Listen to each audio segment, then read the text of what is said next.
आता आपण उपवासाची शेंगदाण्याची आमटी करणार आहोत। मी दाखवतेय शेंगदाण्याची आमटी कशी करायची ते।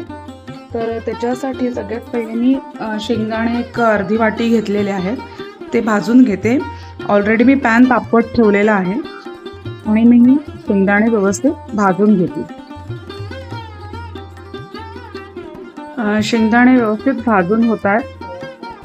आता ऑलमोस्ट शेंगदाणे भाजून झालेले आहेत। 1-2 मिनिटात मी गॅस बंद करेन किंवा हे शेंगदाणे काढून घेणार आहे आणि मी वरी पण थोडीशी, आपण वरीचा भात पण करणार तर ती वरी पण मी थोडीशी आधी परतून भाजून घेणार आहे। फार परतायची नाही, पण नुसती परतून घ्यायची, फार भाजायची नाही आणि ती परतून घ्यायची। त्याच तापलेल्या पॅन मध्ये मी आता थोडी वरी परतून घेणार आहे। ह्याच्यात आपल्याला काही तूप वगैरे घालायचं नाही, नुसती ती शेंगदाण्यांसारखी परतून घ्यायची आणि परतून घेऊन मग आपण धुवून त्याचा भात शिजवून घेणार आहोत। तर ही मी 2 ते 3 मिनिटं वरी छान परतून घेते।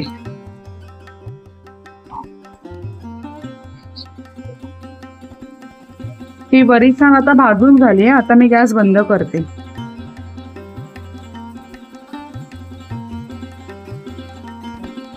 शेंगदाण्याच्या आमटीसाठी हे भाजून घेतलेले शेंगदाणे आहेत ते घ्यायचे। त्यानंतर या 8 ते 9 हिरव्या मिरच्या आहेत, आम्हाला थोडे तिखट आवडते, त्या घेतलेल्या आहेत। आणि हे दही आहे वाटीभर, अर्धी वाटी दही आहे, हे त्याच्यात आपण मिक्स करून घेऊ।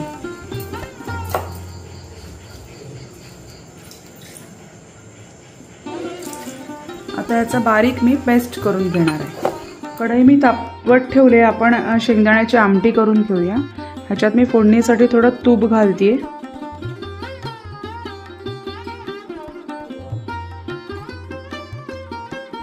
तूप छान तापले, त्याच्यात मी थोडं जिरं घालते फोडणीला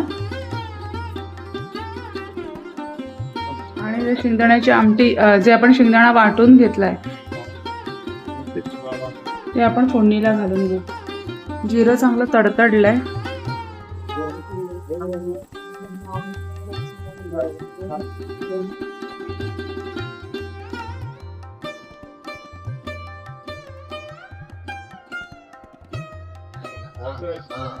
मीठ टाकून घेतलंय, थोडं मीठ टाकलेलं आहे।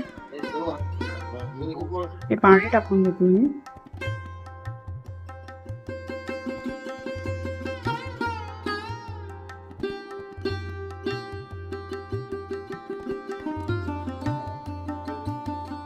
तुम्हाला जशी कशी पातळ पाहिजे, जाड पाहिजे त्याप्रमाणे तुम्ही ठेवू शकता।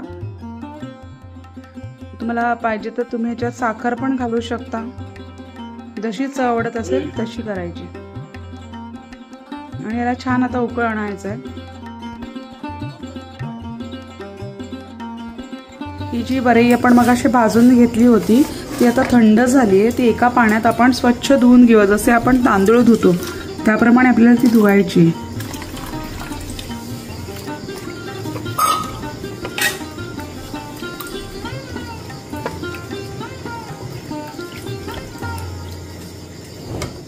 आमटीला छान उकळ आलाय, आमटी आपली तयार आहे बघा। आणि थोडी थंड झाली की ती थोडी जाड पण होईल, आणि आता तरी आपली आमटी तयार आहे।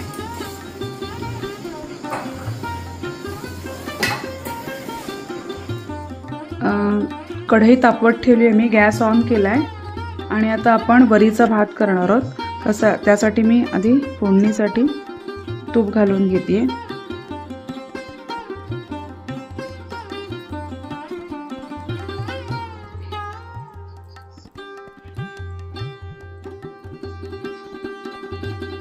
हे जिरे आहे,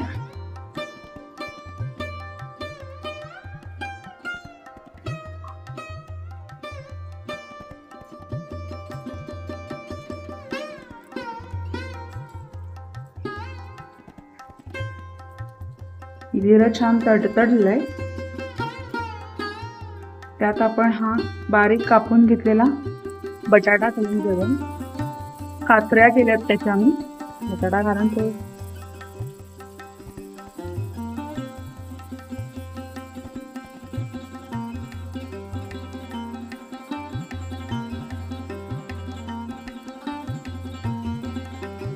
हा बटाटा छान परतून घ्यायचा आहे.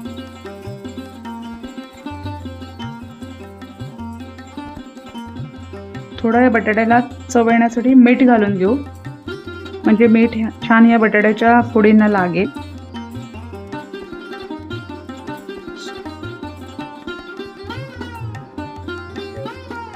आता ही धुवून घेतलेली वरई आहे ती पण आपण ह्याच्यात घालून घेऊ.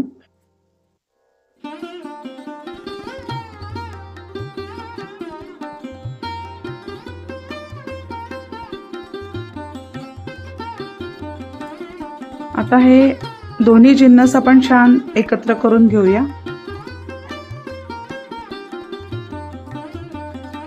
तुम्ही बटाटा न घालता केलात तरी चालेल, पण आम्हाला बटाटा आवडतो वरईच्या भातात, मग मी बटाटा घालते. नुसता भात वरई शिजवून घेऊन भात केला तरी चालतं. कोणी ह्याच्यात म्हणजे मिरची जिरं याची पेस्ट करून पण टाकतात, भरडा, ते देखील छान लागतं. पण आता आपण शेंगदाण्याची आमटी केली आहे, ती देखील तिखट आहे, त्यामुळे ह्याच्यात मी बाकी तिखटासाठी काहीच घालणार नाही. आता ह्याच्यात आपल्याला चवीनुसार थोडंसं मीठ पाहिजे तर घालून घ्या बस. आणि ह्याच्यात आता आपण गरम पाणी टाकून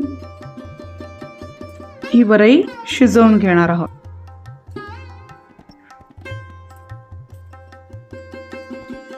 चांगलं परतून घ्यायचं आधी. हे पाणी मी आधीच गरम करून घेतलेलं आहे, ती मी ह्याच्यात ऍड करते. आता हे गरम पाणी मी ह्याच्यात टाकून घेते.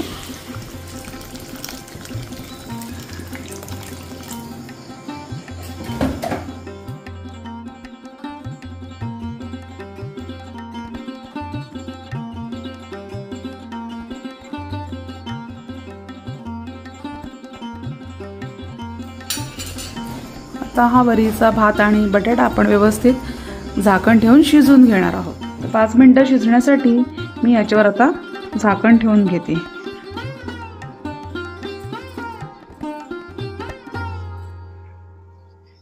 5-7 मिनिटं झालेली आहेत. याच्यात हलकासा एक चमचा फिरवून बघते, म्हणजे आपल्याला आयडिया पण येईल की आपली वरी कशी शिजली आहे, किती वेळ लागणार आहे, खाली लागली नाही आहे ना, या सगळ्या गोष्टी आपल्याला वेळेस पाहता येतात.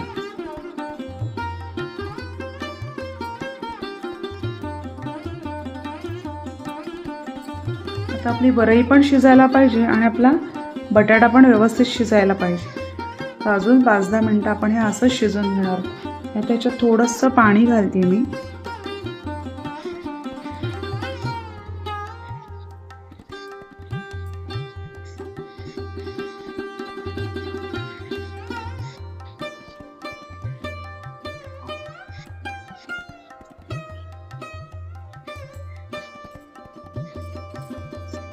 हे असंच अजून आपण 5 ते 7 मिनिटं शिजवून घेणार आहोत.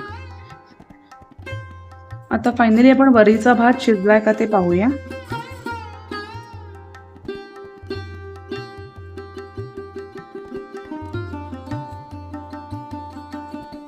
भात झालेला आहे.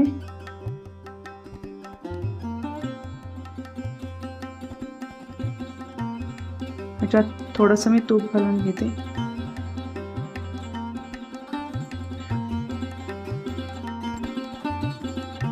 आणि गॅस मी ऑफ करते.